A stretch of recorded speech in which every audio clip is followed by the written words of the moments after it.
አፓርታማ በኮንዶሚኒየም ዋጋ አዎ በ650 ሺህ ብር ቅድመ ክፍያ ብቻ ያውን በመሃል ለቡ መብራት ላይ የዛሬ ዓመት እዚህ ላይ ነበርን። ከ6 ወር በኋላ ለማስረከብ 24 ሰዓት በግንባታ ላይ እንገኛለን። በተጨማሪም ከ1 ዓመት ተኩል እስከ 3 ዓመት ተኩል የሚረከቡት ከባለ 1 እስከ ባለ 4 መኝታ ቤቶችን በተለያዩ የካሬ አማራጮች በ10% ቅድመ ክፍያ እንዲሁም 60% የባንክ አማራጭ የተመቻቸለት አፓርትመንቶቻችንና የንግድ ሱቆችንም ከ30% ልዩ ቅናሽ ጋር አቅርበንልዎታል። ዲኤምሲ ሪል ስቴት።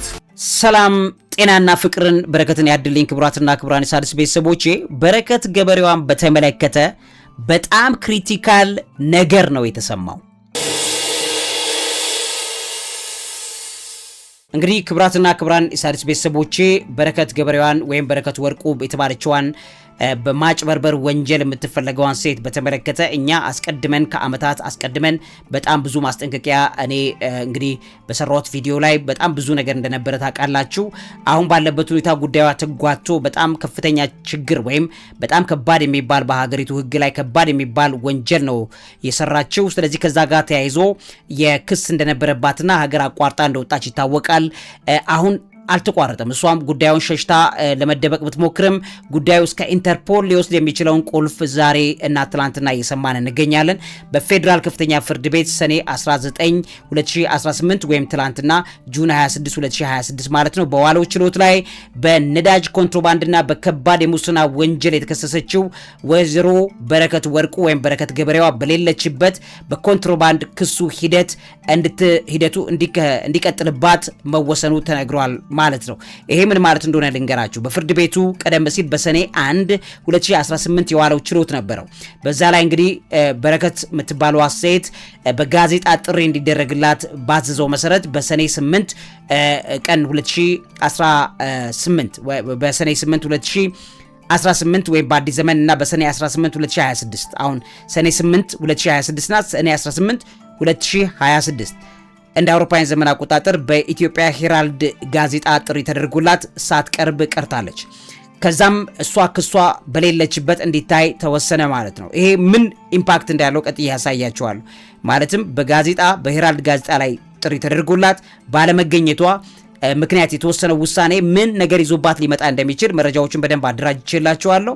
ከዛ በተረፈ ደግሞ ቀደም ሲል ከአንደኛ እስከ 10ኛ ተከሳሾች የነበረ መዝገብ ነበር እና ያ ተሻሽሎ ተለይቶ የቀረበ ነው። አሁን ባለበት ሁኔታ በረከት ወርቁ በተሻሻለው አዲስ መዝገብ በ5ኛ ደረጃ ላይ ተከሳሽ ሆና እንድትመደብ ተደርጓል።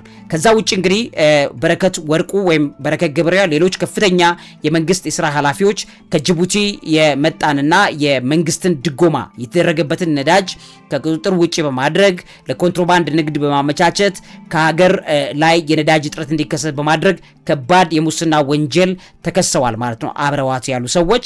ከዚህ ቀደም እንግዲህ በቁጥር የዋሉት 13 ተከሳሾች መካከል 4 ተከሳሾች እንደገና አንድ የነዳጅ አቅራቢ ድርጅት ክሳቸው እንዲቋረጥ ተደርጎላቸዋል።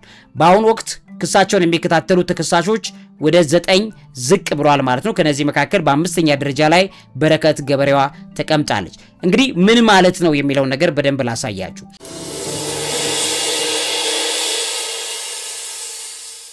በኢትዮጵያ ወንጀለኛ መቅጫ ስነ ስርዓት ህግ ላይ አንድ ተከሳሽ በጋዜጣ ጥሪ ተደርጎለት ሳይቀርብ ቢቀር ክሱ በሌለበት ወይም ደግሞ ኢን አብስቴንሻ ይባላል በዛ እንዲታይ ሲወሰን በተከሳሹ ላይ በጣም በርካታ የሆኑ ጉዳቶችን፣ ችግሮችን አግተልትሎ ይዞ ይመጣል።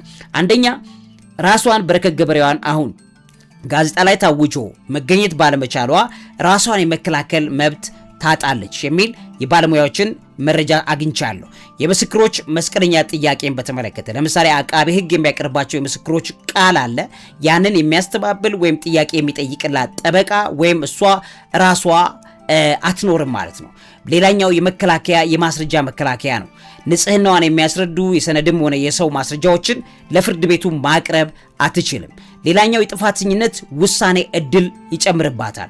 ፍርድ ቤቱ የሚመረምረው የአቃቤ ህግን ማስረጃ ብቻ ስለሚሆን የመፈረድ እድሏ በሷ ላይ መፈረድ እድሏን በጣም ከፍተኛ ያደርግባታል።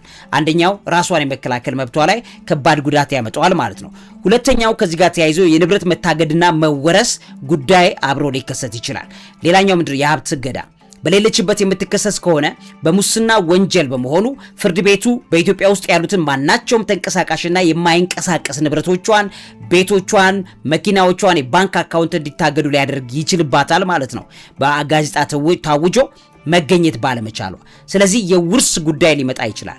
የመጨረሻ ጥፋተኝነት ውሳኔ ሲበየን በወንጀል የተገኘ ወይም የሀገርን ኢኮኖሚ ጥቅም ድጎማን የጎዳ ንብረት ተብሎ ለሀገር ገቢ ሊደረግ ወይም ሊወረስባት ይችላል ማለት ነው።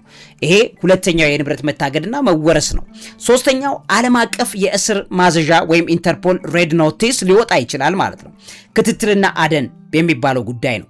ፍርድ ቤቱ በሌለችበት ጥፋተኝነት ወይም የቅጣት ውሳኔ ካሳለፈ በኋላ የኢትዮጵያ መንግስት በዓለም አቀፍ ፖሊስ ወይም ኢንተርፖል በኩል የቀይ ማሳሰቢያ ወይም ሬድ ኖቲስ እንዲወጣ ወይም እንዲያወጣ ማድረግ ከዛ በኋላ ይቻላል ማለት ነው። ይሄ እንግዲህ ምንድነው መሸሸጊያ ማጣትን ሊያመጣ ይችላል። ይሄ ከተደረገ በማንኛውም በምትኖርበት ሀገር ዓለም አቀፍ አውሮፕላን ማረፊያዎች ሁሉ ሳይቀር ወይም ድንበሮች ላይ ሁሉ ሳይቀር ተይዛ ወደ ኢትዮጵያ እንድትመጣ ወይም ደግሞ ኤክስትራዲሽን ይባላል ያ እንዲደረግ ሊያደርግባት የሚችለውን በር ወይም ቁልፉን ከፍቶባታል ማለት ነው። ይሄ በጣም አደገኛ ድፍረት ነው። ባይ ዘ ወይ ከህግ የበላይነት ማንም ሰው ሊያመልጥ አይችልም። በተለይ የህግ ባለሙያዎች ክብራቸውንና የህግ የበላይነትን ማስጠበቅ ነው ቃል ኪዳን ገብተው ወደ ስራ ላይ የሚመጡት። ስለዚህ በማንኛውም መልኩ ፍርድ ቤት በሚደረጉ ነገሮች ላይ ምንም ክስ ሲኖር ወይ ጠበቃ ላኩ ወይም ራሳችሁ ተገኙ። ምክንያቱም ለፍርድ ቤቱ ያላችሁን ክብር የምትገልጹት በዛ ነው።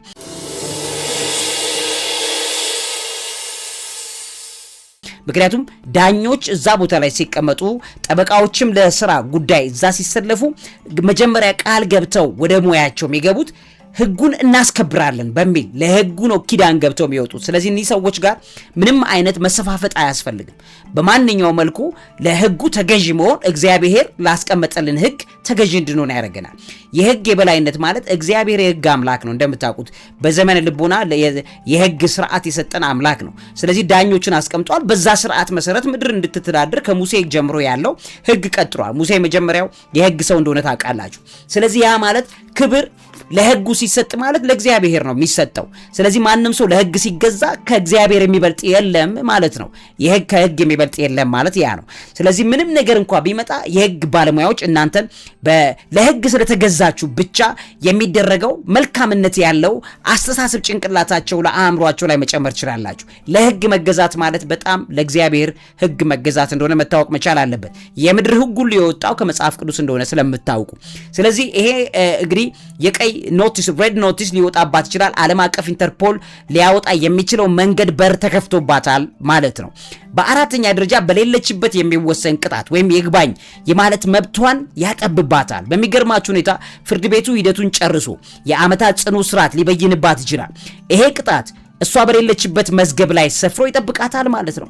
ስለዚህ የይግባኝ መብት ይገደብባታል። እዚህ ላይ በሌለችበት የተሰጠ ፍርድ ማለት ነው። በቀጥታ ይግባኝ ለማለት የህግ ገደቦች አሉት። እንደምታውቁት የወንጀለኛ መቅጫ ስነ ስርዓት አለ።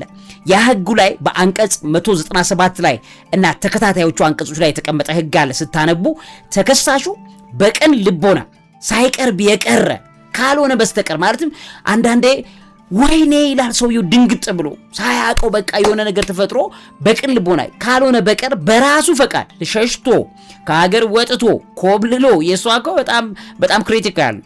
የተፈረደበት ፍርድ በይግባኝ ለማስለወጥ በጣም ከባድ ያደርገዋል። ውድ ቤተሰቦቼ ይሄም በጣም ክሪቲካል መሆኑን ልናቅ ይገባል። በአምስተኛ ደረጃ ወደ ሀገር ስትመለስ ወዲያውኑ ሊያሳስራት የሚችል የህግ ክፍተትን ይፈጥርባታል ማለት ነው። ቀጥታ ወደ ማረሚያ ቤት ነው የሚያስገባት። ይሄ ጉዳይ ወደ ሀገር በማንኛውም መንገድ በምትመጣበት ወቅት ተላልፋ ስትሰጥም ጭምር በኢንተርፖል ማለት ነው። ጉዳዩ እንደገና ከመጀመሪያ አይታይም። ተጠንቀቁ። ህግ በጣም ጥብቅ ነገር ነው። በቀጥታ በሌለችበት የተወሰነውን ቅጣት ውሳኔ ለማስፈጸም ወደ ማረሚያ ቤት ነው የምትወርደው ማለት ነው። ከህግ የሚያልፍ ማንም ሰው የለም። ጉዳዩን እንደገና የማስጀመር ወይም ሬትራያል የሚባለው በጣም ጠባብ ነው። እዚህ ቦታ ላይ ፍርድ ቤት ቀርባ በተለይ ፍርድ ቤቱ ሳይሰማኝ የቀረ አሳማኝ በሆነ ከአቅም በላይ በሆነ ምክንያት ፍርድ ቤቱ ሊሰማኝ አልቻለም የሚል አይነት ነገር አርጋ ለምሳሌ በጽኑ ታምሜ ታስሬ በነበረበት ሰዓት ላይ ነው እንደዚህ ነው የሚል ህጋዊ ነገር ልታቀርብ አትችልም። አሁን እሷ ባለበት ያን ማቅረብ እስካልቻለች ድረስ ፍርድ ቤቱ በጣም ከባድ ውሳኔ ይወስንባታል ማለት ነው። ስለዚህ ከዚህ ጋር ተያይዞ የነዳጅ ኮንትሮባንድ ክስ በቅርብ ጊዜ ፍርድ ቤት ውሳኔዎች በኢትዮጵያ ወንጀለኛ መቅጫ ህግ ላይ በጣም ሲሪየስ እንደሆነ ታያላችሁ ማለት ነው። ውድ ቤተሰቦቼ ይሄ ህግ እንግዲህ የነዳጅ ኮንትሮባንድና ክሱ የቅርብ ጊዜ ፍርድ ቤት ውሳኔዎችን ስትመለከቱ የበረከት ገበሬዋ በረከት ወርቁ እና ሌሎች 12 ተከሳሽ የተመሰረተባቸው የነዳጅ ማጭበርበር ክስ በባለፉት ሳምንታት ከፍተኛ የህግ ውሳኔ ሲተላለፍበት የቆየ ጉዳይ ነው። እንደ ቀላል አይታይም። የመጀመሪያ ደረጃ መቃወሚያ ውድቅ መደረጉ ነው።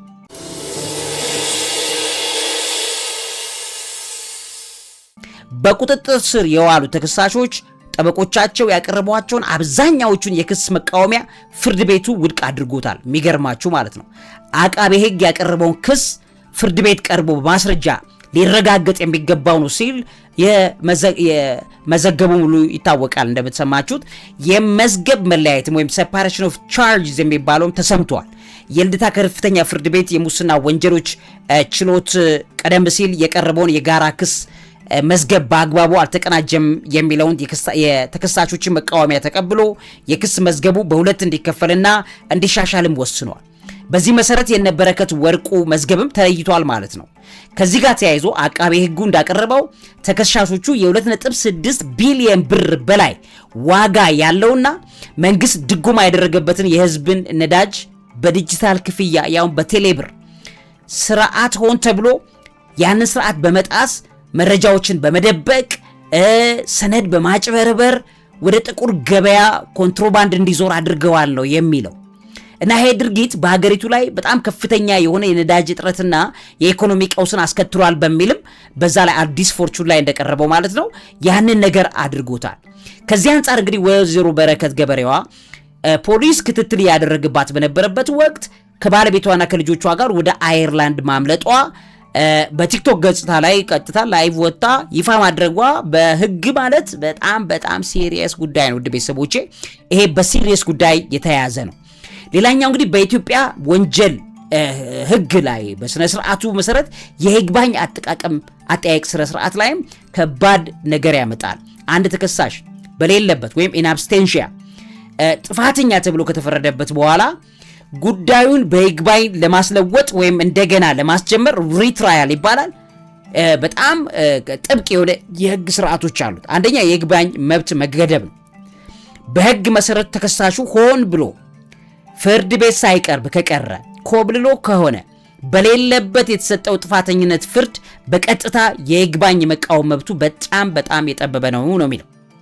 እንደገና ጉዳዩን እንደገና የማስጀመር ወይም ሪትራያል ጥያቄን በተመለከተ ተከሳሹ ወደ ሀገር ውስጥ ሲመለስ ወይም ተይዞ ሲቀርብ በሌለበት የተሰጠው ፍርድ እንዲነሳና ጉዳዩ እንደገና ከመጀመሪያው እንዲታይለት ወይም ኦፖዚሽን ሪትራያል ለፈረደው ፍርድ ቤት ማመልከት ይችላል። ልክ ነው።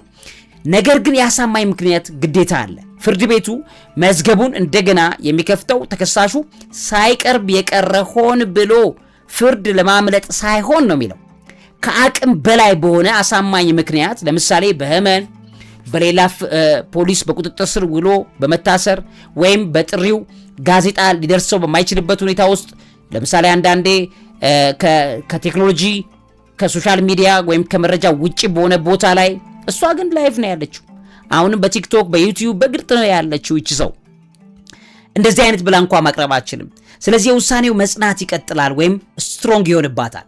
ፍርድ ቤቱ የተከሳሹ ማብራሪያ ካልተቀበለ ለምሳሌ ኮንትሮባንድ ክስ መኖሩን እያወቀች ወደ አየርላንድ መሸሿ ከተረጋገጠ ተረጋግጧልም በሌለችበት የተላለፈ የቅጣት ውሳኔ ወዲያውኑ የጸና ሆኖ ቀጥታ ወደ ማረሚያ ቤት እንድትወርድ ሊያደርጋት የሚችል ነው ቀጥሎ የሚመጣው ሂደት ማለት ነው።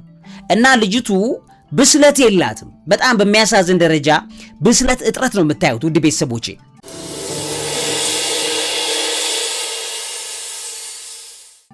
እዚህ ጋር ሌላ ልጨምርላችሁ ልምዱ ለኛም ስለሚጠቅመን ይሄ ፍርድ ቤት ውሳኔ በህግ ቋንቋ የክስ መዝገብ መለያየትና ማሻሻያ ወይም ደግሞ ሴፓሬሽን ኤንድ አሜንድመንት ኦፍ ቻርጅስ ይባላል። እና ትርጉሙ ቀለል ባለ አማርኛ ስትመለከቱ እሷ ለምሳሌ ከ10 ሰዎች 5ኛ ደረጃ ላይ እንድትመጣ ይደረገበትን ስታዩ በአንድ ላይ የመክሰስ ያለውን ችግር 10 ሰዎች በአንድ መዝገብ ላይ ሲከሰሱ የእያንዳንዱ ሰው የወንጀል ተሳትፎ የተለያየ ስለሚሆን የፍርድ ሂደቱ የተወሳሰበና የተንዛዛ ሊሆን ይችላል ማለት ነው። በተለይ አንዱ ተከሳሽ ለምሳሌ እንደ ወይዘሮ በረከት ያለው በሌለችበት ሌሎቹ ደግሞ በእስር ላይ በሚከራከሩበት ከሆነ የችሎቱ ሂደት ላይ ማስተጓጎል ይፈጥራል። ስለዚህ ፍርድ ቤቱ ይህንን ውዝግብ ለመቅረፍ ሲል መዝገቡን ለሁለት ወይም ከዚያ በላይ በሆኑ አዳዲስ ነፃ መዛግብቶች እንዲከፈት ያደርጋል። በዚህ ምክንያት የበረከት ወርቁና የጥቂት ተባባሪዎቿ ጉዳይ ብቻ የሚታይበት የራሱ የቻለ መዝገብ ይከፍትና የሌሎቹን በሌላ መዝገብ ላይ ያስቀጥላል ማለት ነው። በዚህም የተነሳ በአምስተኛ ተነሳሽነት መመደብ ውስጥ ይታያል ማለት ነው። በአምስተኛ ተከሳሽነት መመደቧን ወይም አሜንድድ ፖዚሽን የሚባለው መጥቷል ማለት ነው። በዚህም በመጀመሪያ ወይም የድሮ የ10 ሰዎች መዝገብ ላይ በረከት ወርቁ የነበራት የክስ ተራ ለምሳሌ ከአንደኛ እስከ ሁለተኛ ሊሆን ይችላል ብለን እንበል። አሁን ግን መዝገቡ ተሻሽሎ ሲመጣ ለ5 ሰዎች ከዚያ በላይ ለሆኑ ተከሳሾች ብቻ ተለይቶ ሲዘጋጅ እሷ በተከሳሽ አዲስ መዝገብ ላይ የ5ኛ ተከሳሽ ተራ ቁጥር ተሰጥቷታል እንደማለት ነው። ይሄ ማለት በአዲሱ መዝገብ ላይ የተዘረዘሩት ወንጀሎች እና ማስረጃዎች በተለይ እሷንና ከእሷ ጋር የነበሩ አንደኛ፣ ሁለተኛ፣ ሶስተኛ፣ አራተኛ ተከሳሾች በቀጥታ የሚመለከት ሆኗል እንደማለት ነው። ይሄ ለምን ተደረገ? የፍርድ ቤቱ ጉዳይ ነው። ፍርድ ቤቱን ለማፍጠን በረከት ወርቁ ለምሳሌ ሀገር ውስጥ ስለሌለች የእሷ በሌለችበት መከራከር በእስር ላይ ያሉትን ፍርድ ቤት የሚያመላልሱበትን ሌሎች ተከሳሾች የፍርድ መዘግየት ችግር እንዳያመጣባቸው ያደርጋል ማለት ነው። ሌላኛው ደግሞ የወንጀል ድርጊቱ በግልጽ ለመለየት ይሄ ተደርጓል። ለምሳሌ አቃቤ ሕጉ እሷ የፈጸመችውን የነዳጅ ኮንትሮባንድ ወንጀል እና ያሳተፈቻቸው ሰዎች ብቻ ነጥሎ ለእያንዳንዱ ተከሳሽ ያዘጋጀውን ማስረጃ ለየብቻው ለፍርድ ቤቱ በግልጽ ማቅረብ እንዲመቸው ይሄን አድርጓል ማለት ነው። ስለዚህ እንግዲህ ልብ በሉ ባጭሩ የነበረው ትልቅ መዝገብ ተሰባብሮ እሷንና ጥቂት ሰዎችን የሚመለከት አዲስ አነስተኛ መዝገብ ተዘጋጅቷል ማለት ነው። እሷ በዚያ መዝገብ ላይ 5ኛ ተከሳሽ ሆና ከሷ በሌለችበት ክሱ ይቀጥላል ማለት ነው። እሷ በሌለችበት ክሱ ይቀጥላል ማለት ነው። ይሄ እንግዲህ በእሷ ላይ በጣም ከባድ ተጽዕኖ ያመጣል። ባይዘዌይ የተካተቱ ሌሎች ተከሳሽ ማንነቶችን የአቃቤ ሕግን ቀጣይ ክርክሮችን ከፈለጋችሁ በደንብ አድርጋችሁ ማየት ትችላላችሁ።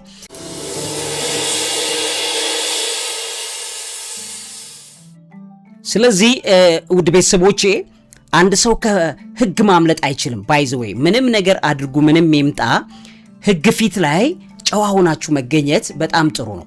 ማለትም በቃ የሕግ ባለሙያ ነው። እዛ ቦታ ላይ ሲቀመጥ የእግዚአብሔርን ሕግ ሊያስከብር ነው የተቀመጠው። ማንም የሕጉ የእግዚአብሔር ነው። ሌባውን የሚፈረድበት እሱ ተሳስቶ በራሱ በሆነ አድሏዊነት ካደረገ ፈራጅ እግዚአብሔር አለ፣ የሕግ ባለቤት እግዚአብሔር አለ፣ እሱ ይጠይቀዋል። ነገር ግን እናንተ ግን እንደ ሕግ ፊት ለሕግ የሚሰጠውን ክብር በጣም እንደቀላል መመልከት እንዳትችሉ ወይም እንዳንችል ይሄ በጣም ለመረጃ ይሆናል ብዬ ነው። ለምሳሌ ከ13 ከነበሩት መካከል ክሳቸው የተቋረጠላቸውን ስታዩ በመጀመሪያ ላይ ፖሊስና አቃቤ ሕግ በዚህ ነዳጅ ኮንትሮባንድ መዝገብ ላይ በቁጥጥር ስር አውሏቸው የነበሩት 13 ግለሰቦች ተከሳሾች እንደነበሩ ታውቃላችሁ። ስለዚህ በተጨማሪም አንድ የነዳጅ አቅራቢ ድርጅት እንደ ሕጋዊ ሰው በክሱ ላይ ተካቶ እንደነበረ ይታወቃል። አቃቤ ሕጉ ክሱን መርምሮ 4 ሰዎችን እና የአንዱን የነዳጅ ድርጅቱን ክስ ሙሉ ለሙሉ አቋርጦላቸዋል። ለምን? ተገኝተዋል፣ ተከታትለዋል፣ ሕጋዊ ማስረጃዎቻቸውን ይዘው ቀርበዋል። ስለዚህ አቃቤ ሕግ ክሱን በዚህ ደረጃ ከነበሩት 13 ሰዎች 4ቱን ሲቀንስ 9 ያክል ሰው ይሆናል ማለት ነው። ስለዚህ አሁን ፍርድ ቤቱ ቀርበው ጉዳያቸውን የሚከታተሉት በረከት ገበሬዋን ሳይጨምር ማለት ነው 9 ሰዎች እሷን ጨምሮ 9 ሰዎች እሷን ሳይጨምር 8 ሰዎች። ምክንያቱም 8ቱ ክሪቲካሊ እዚህ ነው ያሉት፣ እየተከታተሉ ነው ያሉት። ስለዚህ ዊዝድሮዋል ኦፍ ቻርጅስ የሚፈለግ ሆነ ክስ ስለማቋረጥ ቢታይ የኢትዮጵያ ወንጀለኛ መቅጫ ስነ ስርዓት ሕግ ላይ አቃቤ ሕግ አንድን ክስ ፍርድ ቤት ካቀረበ በኋላ ሂደቱ ከማለቁ በፊት ክሱን በከፊል ወይም ሙሉ ለሙሉ የመተው ወይም የማቋረጥ መብት አለው ማለት ነው። ይሄ ምንድነው? በቂ ማስረጃ ሲኖር ወይም በቂ ማስረጃ ሳይገኝ ሲቀር ፖሊስ መጀመሪያ ሰዎቹን በጥርጣሬ ቢይዛቸው አቃቤ ሕግ ከዛ በኋላ ላይ ማስረጃዎቹን ሲመዝን እነዚህን 4 ወይም አንዱን የድርጅቱን ሰው በነዳጅ ማጭበርበሩ ላይ ቀጥተኛ ተሳትፎ እንደሌላቸው ወይ ጥፋተኛ የሚያደርጋቸው በቂ የሰነድ ወይም የሰው ማስረጃ እንደሌለ ሲያምን ፍርዱን ሊያቋርጥላቸው ይችላል ማለት ነው። በነፃም ሊለቀቁ ይችላሉ። ክሳቸው ከተቋረጠላቸው 4ቱ ሰዎች በእስር ላይ ከነበሩ ወዲያውኑ ከእስር እንዲፈቱ ይደረጋል። ከነዚህም በኋላም የክስ ሂደት የዚህ ክስ አካል አይደሉ ማለት ነው። ስለዚህ ፍርድ ቤቱ የመመላለስ ግዴታ አይኖርባቸውም ማለት ነው። አሁን ባለበት በ9 ሰዎች በረከት ገበሬዋን ጨምሮ በእነሱ ላይ ነው እየተደረገ ያለው የክስ ሂደቱ የቀረበባቸው ያለው ማለት ነው። ፍርድ ቤቱ በትኩረት የሚያደርገው በ9 ላይ ነው ማለት ነው። አላስፈላጊ የሆኑና ማስረጃ ያልተገኘላቸውን ሰዎች ከመዝገቡ ላይ መውጣታቸው ፍርድ ቤቱ በቀሩት ዋና ተከሳሾች ላይ ብቻ በማተኮር ውጤታማ ስራ እንዲሰራ ያደርገዋል። ስለዚህ የሚመክራት ሰው ካለ እቺን ሰው መምከር ነበረበት። በፍጹም ከህግ ልታመልጥ አትችልም። ይሄ የተደረገው ነገር እኛ አስቀድመን ከአመታት በፊት ስንጮህ እቺ ሰው ከሌብነቷ መንቃት ከአጭበርባሪነቷ መንቃት ነበረባት። ምክንያቱም እኛ በጣም በብዙ መልኩ በተለይ እሷን ተመልክቶ የነበረ ብዙ ነገር እንደነበረ ታውቃላችሁ። ሶሻል ሚዲያ ላይ ከኔ ጋር ተያይዞ ብዙ ነገር መክረናታል፣ ልትሰማ አልቻለችም። ስለዚህ ይሄ የእግዚአብሔር ፍርድ የመጣ ስለሆነ በእግዚአብሔር ፊት ብትሆን እንመክራታለን። አሁንም እኔ መምክራት እንደ ወንድም ነው፣ እንደ ኢትዮጵያዊ ወንድም ነው። ስለዚህ ንስሐ ገብታ በእግዚአብሔር ፊት ብታረግ እግዚአብሔር ታሪኩን ሊቀይርላት ይችላል። ሉሲፈር አባቴ ብላ ግጥም ገጥማ ዛሬም ድረስ እግዚአብሔርን ይቅርታ አልጠየቀችም። በጣም የሚያሳዝን ነገር ነው። ስለዚህ ውድ የሣድስ ቤተሰቦቼ ይሄንን ብታደርሱላት ደስ ይለኛል። ይሄ መረጃ ላካፍላችሁ ብዬ ነው። እሷንም ላካፍላት ብዬ ነው። መረጃውን በደንብ ያደራጀውላት ለሷ ነው። ምክንያቱም የሚመጣባት አደጋ ከባድ ስለሚሆን፣ ስለዚህ ይሄን በዳኛ በህግ ሰው ፊት ምንም ፖሊስ አሁን አንዳንዴ እሷ ተነካክታ የሆኑ ባለስልጣናት እጅን አነካክታ ነው እነሱ ስላሉ እኔ ምንም አልሆንም ብላ አስባ ሊሆን ይችላል። ሞኝነት ነው። ፖሊሱ ስላልተነካካ ዳኛውም ስለሌለበት እነሱ አላማቸው ህግ ማስከበር ስለሆነ ቀጥተኛ ህግ የማስከበር ስራቸው ሲሰሩ እሷ ከየትም ዓለም ላይ አታመልጥ። ስለዚህ ይሄንን ንገሯት፣ ሼር አድርጉላት። እሷም እንደምትከታተለው አውቃለሁ። እግዚአብሔር ነፃ ያውጣሽ። ንስሐ ግቢ፣ ወደ እግዚአብሔር ተመለሽ። ሉሲፈር አባቴ ብለሽ የገጠምሽውን ግጥም መልሰሽ እግዚአብሔር ሆይ በህዝብ ፊት ይቅርታ ጠይቃለሁ እስካላልሽ ድረስ ቁጣው የእግዚአብሔር ነው። ይሄንን መምከር ፈልጋለሁ። መምህርና ጋዜጠኛ ዐቢይ ይልማ ነኝ። ዕውቀት ታላቁ እግዚአብሔርን ታከብራለች።